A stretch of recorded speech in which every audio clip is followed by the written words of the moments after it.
ये बात याद रखें, मर्द कभी घर के अंदर मर्द बने तो वो मर्द नहीं।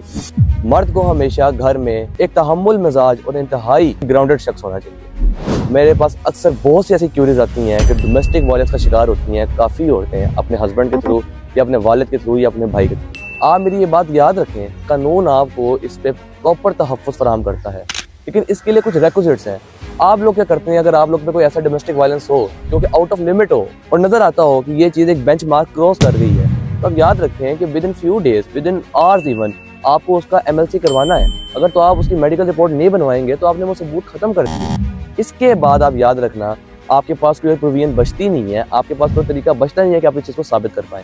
अगर तो आप पे किसी भी तरह का तशद्दुद होता है तो आप अपना MLC कराएं फ़ौरन जाके और उसकी बेस पे आके कंटेस्ट करें इस चीज़ को।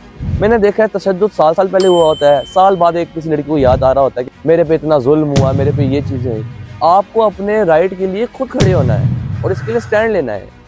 अगर आप दब के रहेंगे तो याद रखें, लीगल मैगज़ीन भी यही है, अगर तो अपने राइट के खिलाफ आवाज़ नहीं उठाते, कोई भी जद्दोजहद नहीं करते, तो कानून भी आपको कोई तहफ़्फ़ुज़ फराहम नहीं करता।